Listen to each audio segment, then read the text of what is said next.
Okay, organize yourself in your office, please. Always do that, always remember to do that. Hey YouTube, Brian here. I have the Canon 6D Mark II right here in my hand. I haven't even shot one single piece of video with this. I haven't even shot one single photo. I should probably start this in another way, because I really want to take advantage of this camera I have bought. Now it's just sitting in my bag. I don't use it at all, and I am afraid of it because I have decided when I start using it, I will go to raw, just basically flat image. So that means I'm supposed to go color grading in a program where I edit my clip as well. And now I'm looking at different kind of programs to edit in, which is the one I have used until now, HitFilm 4 Express. I have heard about Adobe Premiere and everybody's using it. It has some very, very cool features. So does the HitFilm 4 Express. Like when you want to track something in a moving picture, you don't have to do it frame by frame by frame and sit moving it and moving it and moving it for each frame that passes by. It actually does it automatically because it has a search thing. It has a very nice feature right there. What Adobe have that I have watched other YouTubers use, such as when it comes to color grading. You fix one piece of clip in this YouTube clip or this thing you are trying to edit, and when you're taking that clip you can match it to the rest of the clip, so it is basically the same coloration all the way through. And I think that's pretty neat, instead of you need to sit and colorate each clip as you go by, and I think that's insane. Or coloration has to take such a long time because editing takes a lot of time when you want to make something like in this business here. What is it I'm trying to say is that I'm afraid of this camera because I don't know how to colorate. Basically it. I've heard about another program that's out there. I can't recall that name, but I will figure out and probably pop something in here with the three programs, not next to each other, but something like that, Brian. Okay. But here I got some batteries for it. I got a longer lifetime now. I'm not gonna die on battery when I'm in the field. I only had battery that comes with it. I have one charger, so I should probably start charging it up right now. So I think I'll do that. And then I think we should have a look at what Brian got in his arsenal. I would like to line up the cameras to show you where I started out and where I am right now. I know everybody's saying it's not about the camera, it's not about the picture, it's not about blah blah blah blah blah. It's very much so. They are in a way correct when they say what they're saying. Because if you don't have any interesting content in your video, why should folks bother sit down and watching your channel? Ooh, ooh, ooh. This is going on the wall. It is now charging. Very good, very good, very good. I think I use my mobile phone. Mobile phone. So I think I make a B-roll of cameras right here. That'd be a good idea, I think. Okay, B-roll coming up. Brian, write it down. I'll be right back with you in a second.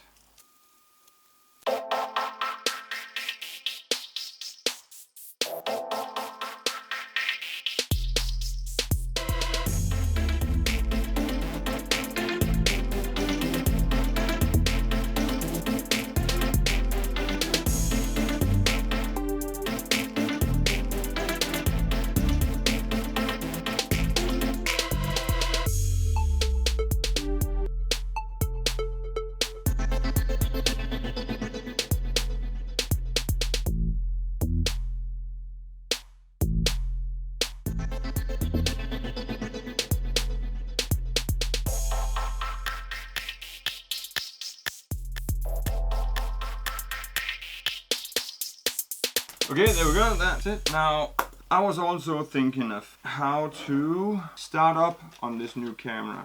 Now, you got the sound over there, you got the great lens over there, and you also got the battery grip over there, which is the one I'm looking forward to, automatic face track. It will follow me around instead of what this one does here. You are supposed to focus each time you want to take a clip, and you have to remember that it doesn't track you. And that's actually the reason why I want to bring all this up.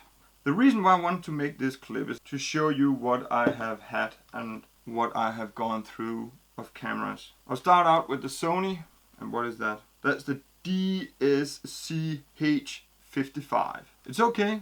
It has some kind of automatic focus when you're recording video.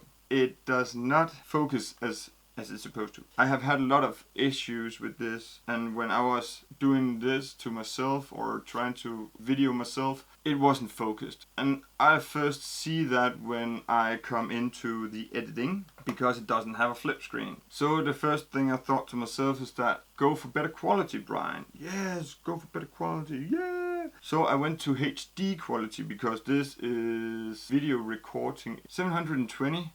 This one here is MP4 format file, so that's easy for me to use basically in any program at all. Now this one here is something different because it contains so much information in this HD that Sony has this little AVC HD, which makes it very hard to find a program that is compatible with this format. And the program I was using wasn't able to handle that. So this here was waste of money, waste of time. Unfortunately, I was irritated that I bought this because it brought me so many issues by buying this camera. The smart thing about these cameras here is that they have, we're mounting it to the tripod right here. That's pretty neat because you got the battery slot and memory stick all the way over here. That's great, alright. And this one camera here is called DSCH-X5. Okay, so I thought to myself, I also need a GoPro. And why don't you need a GoPro? Yeah, well, you need a GoPro. So I went out and bought this one here. It has HD, so I thought that'd be awesome. This would be cool. Then I saw the quality in this one. I was laughing my butt off because that was more terrible than the quality on those over there. So I found another one that actually doing K4 quality, and that is hanging at the moment out in my outhouse. No, it's hanging out there doing a bit of filming of the garden to see what's happening while we are getting from winter to summer. So I thought I'd make a time lapse about that when the trees bloom. So this one here is just a charger and extra battery for that one that's hanging out there. After all those issues and problem with the quality on these and all the other issues came along with that, I went out and bought this guy here, which is the Lumix DCTZ90. Awesome camera. Seriously awesome camera. It has few issues, and one of them is that you have the mounting point right in the center of the camera. So when you're mounting it to a tripod, you have a problem with taking out the battery, you have a problem with taking out the memory stick, which both is hidden in this compartment right here. So you need to get the tripod off to change the battery. The great part in this one here is that it has a flip screen, and that makes it so much easier for you to see yourself if you are in focus or in center, or the thing you are vlogging about or filming about is where it's supposed to be. This one here has so many features. I never taken some good pictures with it. I never focused on the pictures. It's able to do is give you 100 frames per second in HD. So that's great slow motion. And it's able to record high quality in 60 frames per second and also in 30. You're also able to go way down and way slower and have 200 frames per second. That quality is really bad off. It has some very nice features. The quality in it, great. K4, 15 minutes recording time, and then it has to reboost or something like that. It can also get very hot, the camera, when you're using K4. I did not do that because I don't want to overload my computer with information, because K4 files are quite large. So I've been using the MP4, which is also very great. I know it's compact information. What I'm using this one here for is to try to make B-rolls with it. It's very good recording inside, but as soon as you get outside you have a wind problem here. Because you got the microphone based on top here, the wind is running across here, and that is so irritating. You've been filming on a great sunny day, you got some clear footage on your camera, everything is exactly the way it's supposed to be, then you got a windy day as well. Then you have a problem, because all the wind goes across the microphone and you have some really hard time hearing yourself, bringing out the message that you really want to record. So that's an issue on this one here. I've seen some of them has glued some fur onto the top, and I believe that has been taken away that problem. I'm not sure. You can take a piece of a dead cat or something like that and glue it on the top, but I'm not sure how that's going to work out for I haven't tried it. I went from this one here because it started making some noises in the camera house itself. There was some weird noises. Send it off to the repairman. It came back, so now I'm using it for slow motion. In the time when it was at the repair shop, I went out and bought a 6D Mark, no, you twat, 600D EOS Canon camera. I was actually looking at two at the same time, and they are about 3,000 kroners or something similar, 4,000. I had a few things coming with that camera that is sitting right there, and that's also a 600D, and this is a 600D,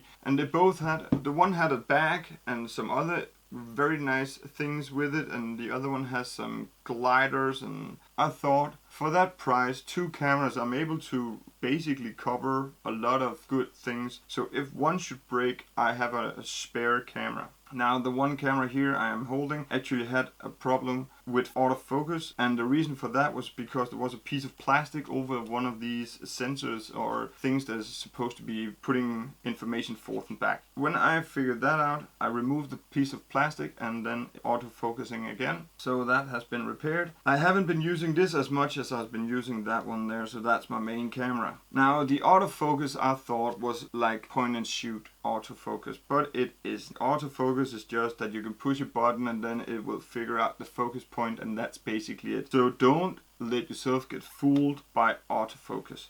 Now that's the reason why I went out and bought 6D Mark II. This has a tracking system like the 80D. The difference between the 80D and this one here is that this one here is a full frame sensor. This one here shoots 60 frames per second. So that will also be able to do some of that good B-roll stuff. I haven't been using this as much as I've been using the other. And now I'm going to see if I'm able to handle this camera here. I haven't been using it, as I've said quite some times, because I actually am afraid of the format and the way it comes out if I start filming with a flat image. Damn, this clip is long. This is a really long clip. Sorry people, sorry. But I'll of course short it down as much as possible. Take out what's important and what isn't. But I think everything I say is important, otherwise I wouldn't tell you it. Long exposure time, great pictures, great lenses, all that. And now I started up on taking pictures with that camera right there, and I would love to take some nice pictures and hang them up on the wall. So that's the reason why. I don't know if I'm able to handle that coloration thing. That's actually the thing that scares me the most. I have a card in here. It's 128 gigabyte. It's similar to this one over here, which is 60 gigabyte. And then I bought this Sony, which is the one that is recommended for this camera right there. Now I got sunglasses for my camera as well. I actually started out buying this lens, which is a 24-105, quite a big one, and it has zoom thing going for it as well. I started out using this, and then I got myself that one there, which is the 16-35, and that is amazing. It's basically what I've been filming with after I got it.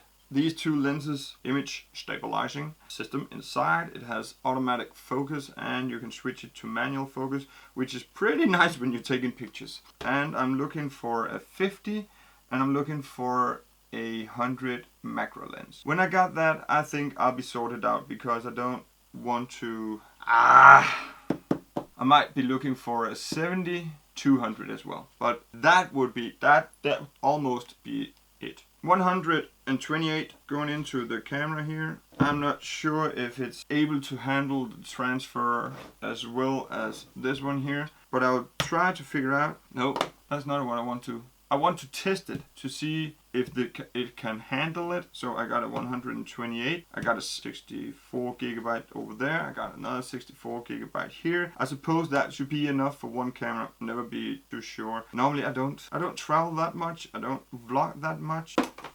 But when I do, I'm vlogging a lot. So that's it. I think redo this. Let's redo this